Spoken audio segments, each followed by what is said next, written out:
I cut you off right before the break.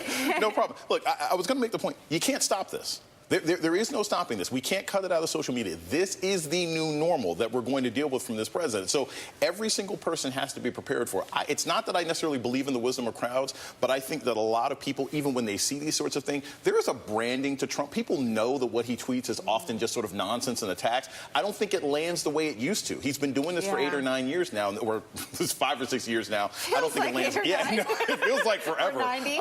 Yeah, but I don't think it lands the way it used to, even if it is sort of degrading. Disgusting. I think that's right, but he still is able to sort of turn the conversation on the edges. I mean, an insult lands, for any of us, an insult lands more squarely than a compliment. And this was a smear against a woman in politics who had his number 5 days in a row. And she's going to get his number again. And that's the problem. At a certain point, it's like a heckler, right, and a good comedian. Yeah. Like, the comedian is always going to be remembered, but if the comedian keeps having to come up with a response, we know the heckler won, right? And that's what's sort of happening. He can see Nancy Pelosi as attacking and heckling him, but at the end of the day, the fact that he has to go overboard in every single one of his responses, it starts to make him look weak. And that's part of the issue that's playing out here, that when he throws these temper tantrums, when he gets this angry for this long, people are like, all right, but she still got you. Ron, do you accept that premise that some of his tactics are now less effective because they're so trodden? Do you think that the next Democrat that goes toe-to-toe, the Democratic nominee for president, will have maybe an easier time than Hillary Clinton did combating all the lies, combating all the smears, combating the stunts, like bringing, human props, human shields to debates? I mean, do you think there's some sort of savvy to how he rolls? Well, look, I do think the next Democratic candidate will have a bit easier in a couple of respects. One, the only way Donald Trump could have won in 2016 was by people believing there was no way Donald Trump could have won in 2016. That influenced how Comey handled this matter. It influenced, I think, how a lot of the coverage of Trump treated him as like an interesting spectacle for media, but not really something to be worried about. And I think he won't benefit from that in 2020, obviously. And I do think that some of these things, as Jen said, have been seen over and over again. They've lost some of their effectiveness.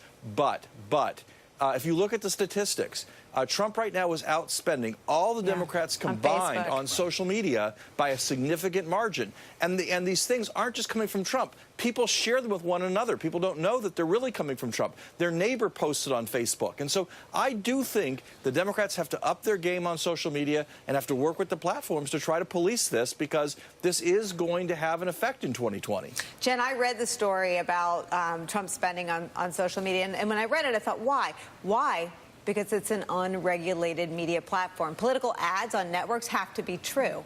Content on Facebook, I mean, as everyone has said, this altered video about Nancy Pelosi is all over Facebook without any disclaimer. Yeah, and it,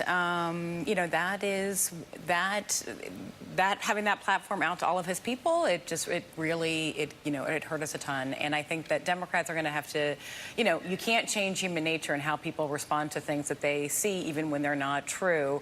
But you can do a better job of putting your own message out there and using these platforms in a way Democrats aren't doing now, which is like that's something they need to change. And I think they have to aggressively put their platform out there and deal with the issues as it is, and let him be the crybaby. I think that for Father's Day, his children ought to give him a big pacifier and tell him to go sit in the big chair and let us run the country. You and me will send him one. We're going to sneak in a break. We'll be right back.